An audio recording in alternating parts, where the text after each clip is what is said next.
Bonjour à tous, bienvenue sur Enzo TV, je suis Enzo Foucra. On se trouve actuellement à Escalform à Villemomble et aujourd'hui je vais vous proposer une séance de prise de masse musculaire pour les pectoraux.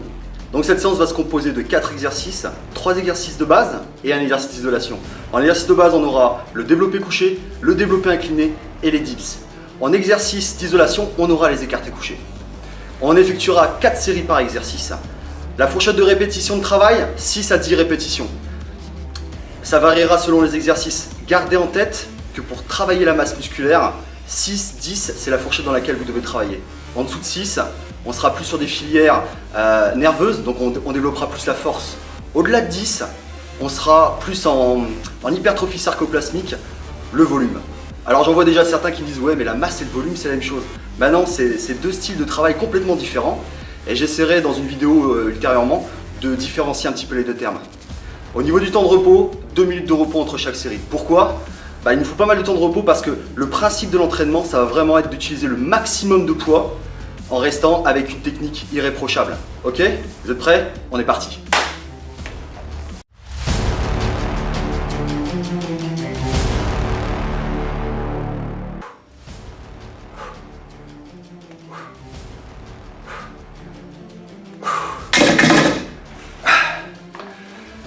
Ok, avant de commencer, je vais faire une petite aparté sur le rôle de l'échauffement et son importance.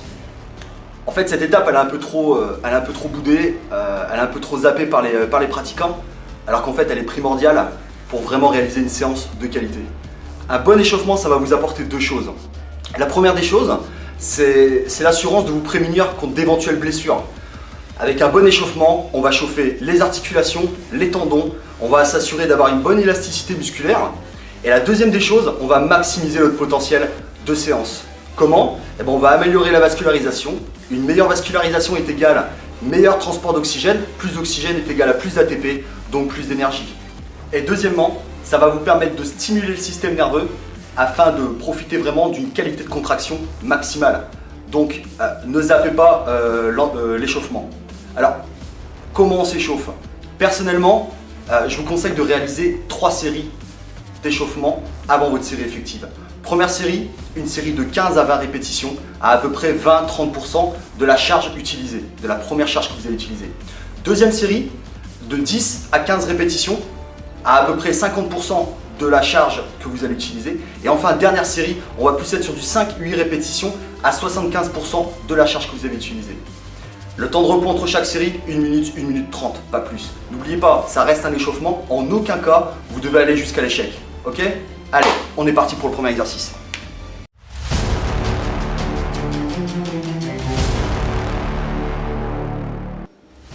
On est parti pour le premier exercice, le développé couché. On ne le présente plus, ça reste l'exercice phare pour le développement des pectoraux. C'est un exercice polyarticulaire, comprenez par là qu'il va non seulement travailler effectivement les pectoraux, mais il va aussi développer l'avant de l'épaule, les triceps et les dentelés. Donc le développé couché peut paraître simple d'exécution, mais ça reste un mouvement qui reste très technique. Donc je vais vous donner 2 astuces pour vraiment potentialiser votre exécution du développé couché. La première d'entre elles, maintenir les omoplates collées contre le banc. Ça va vous assurer quoi ? Ça va vous assurer pendant le mouvement de poussée de garder l'épaule en position basse et de s'assurer que l'ensemble, 100% de la tension que vous allez accumuler sera focalisée sur les pectoraux. Si vous ne gardez pas les omoplates collées contre le banc, qu'est-ce qui se passe ? Regardez, c'est très simple. J'ai mon omoplate qui va faire saillie, j'ai mon épaule en fin de poussée qui va légèrement se projeter vers l'avant. Je perds cette fameuse tension au niveau des pectoraux et c'est les épaules qui vont prendre le relais. C'est pas du tout ce qu'on veut. On veut maintenir 100% des tensions au niveau 100% de la tension au niveau des pectoraux, donc gardez bien les omoplates collées contre le banc. La deuxième astuce, s'il vous plaît, ne verrouillez pas complètement les bras en fin de poussée. Pourquoi ? Pour 2 raisons.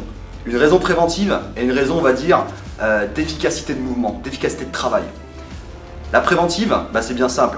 Si vous verrouillez brutalement et complètement les bras en fin de poussée, qu'est-ce qui se passe ? Vous allez accumuler un stress au niveau du tendon, au niveau de l'articulation. Un tendon qui est stressé, c'est un tendon qui va finir par s'enflammer. Et un tendon enflammé, ça mène à quoi ? Ça mène à une tendinite. Donc ne verrouillez pas les bras complètement. La deuxième raison, c'est plus pour une efficacité de travail. Encore une fois, regardez ce qui se passe. En début de mouvement, toute la tension est sur le pectoral. Jusque là, c'est ce qu'on recherche. Sauf que si je verrouille brusquement mon bras en fin de mouvement, qu'est-ce qui se passe? Il va y avoir un transfert de tension et c'est mon triceps qui va prendre le relais. C'est pas ce qu'on veut. Donc, gardez cette légère souplesse, ce petit flex au niveau du coude lorsque vous faites votre développé couché. D'accord? Allez, on est parti pour l'exécution. Donc, on s'allonge sur le banc, les yeux au niveau de la barre. Alors, selon le matériel que vous avez dans vos salles, il y a généralement un petit indicateur. Ça vous évite d'avoir une barre qui est asymétrique, qui est placée asymétriquement. Au niveau de la prise, on va être légèrement supérieur à la largeur d'épaule, d'accord? Tâchez de toujours verrouiller avec vos pouces pour plus de sécurité. On va développer la barre au-dessus de la poitrine, d'accord? Maintenez les omoplates collées en arrière, vous faites une légère adduction des omoplates. Petit flex au niveau des coudes. Et là, je vais descendre la barre en inspirant sur 2 secondes. On contrôle le mouvement. On descend la barre sur une ligne téton, sternum, téton. Pas trop basse, ni trop haut. Gardez ce repère. Contact avec la poitrine, sans pause de barre. Et je pousse de manière énergique sur 1 seconde, en expirant. Voilà ce que ça donne.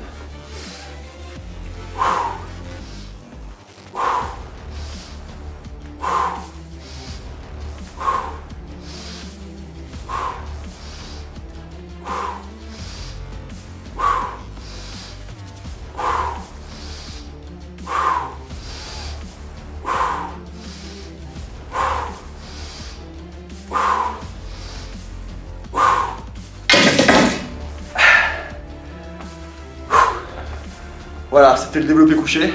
J'espère que ces petits conseils vont vous faire redécouvrir cet exercice, car ça doit rester votre meilleur ami pour le développement des pectoraux. On est parti pour le deuxième exercice, suivez-moi.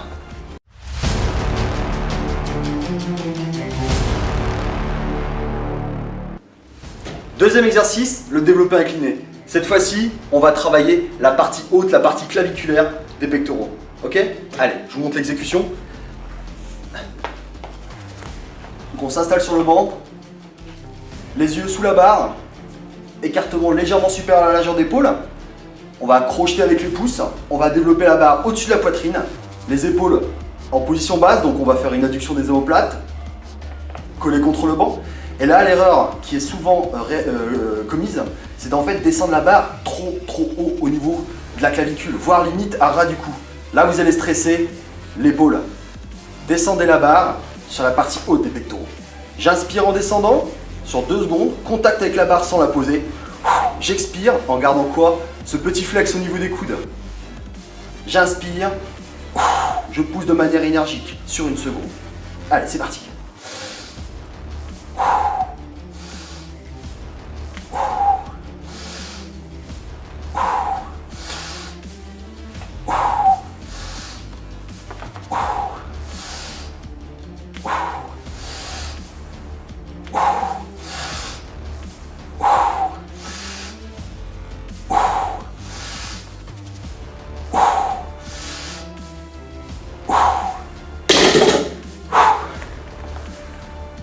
Pour cet exercice, on réalisera donc 4 séries de 8 à 10 répétitions, 2 minutes de repos. Ok? Allez, on est parti pour le troisième.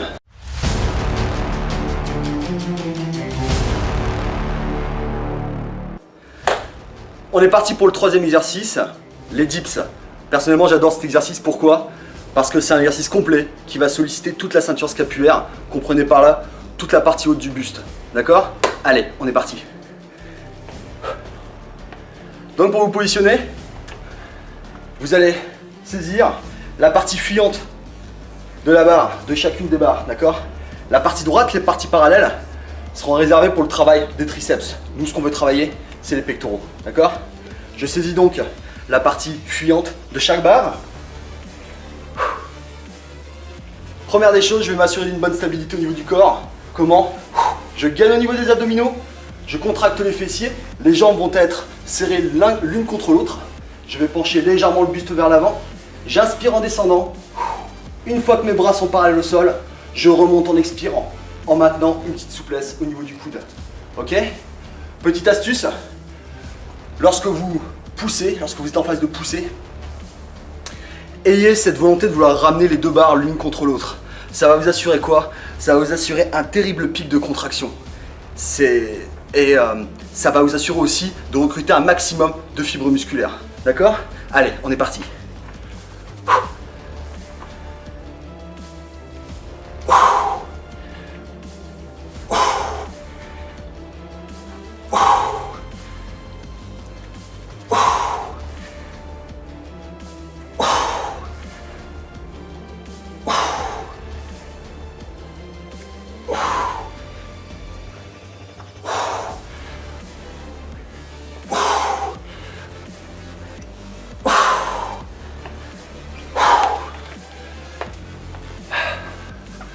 J'adore la sensation que procure cet exercice.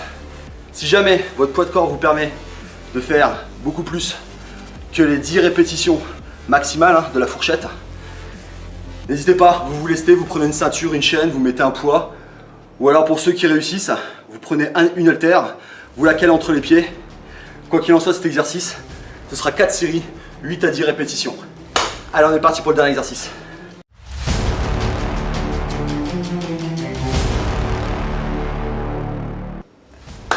Dernier exercice, les écartés couchés. C'est l'exercice d'isolation monoarticulaire qui veut dire que là, sur ce type d'exercice, seuls les pectoraux vont entrer en action, aucun muscle connexe, hein. Pas d'avant d'épaule, pas de triceps, vraiment que les pectoraux. Donc j'aime bien terminer par cet exercice, pourquoi? Parce que ça va nous permettre, en fin de séance, de bénéficier d'un bon étirement, ce qui est toujours appréciable. Donc, les écartés couchés, cette fois-ci, vont nous permettre de travailler la partie centrale des pectoraux. Ok, donc on prend les haltères sur les cuisses, on les accompagne avec les genoux, on s'allonge sur le banc, on développe les haltères au-dessus de la poitrine, on va adopter un petit flex au niveau des coudes, et là on va descendre les haltères de part et d'autre du corps en arc de cercle. Comme vous pouvez vous en apercevoir, l'angle que forme mon avant-bras et mon bras en aucun cas ne change. J'inspire pour profiter de l'expansion thoracique. Une fois que les haltères arrivent au niveau de l'épaule, je remonte en expirant. J'inspire, je descends les haltères sur 2 secondes. J'inspire.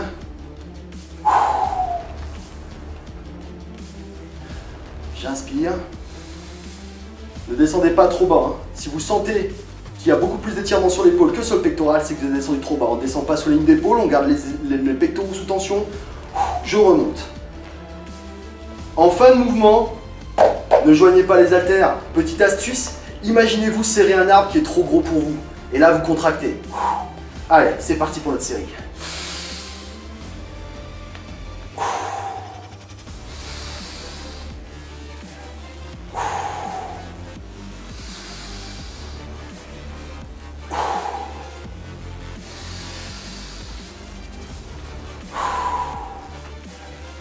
J'inspire. J'expire, je contracte. J'inspire.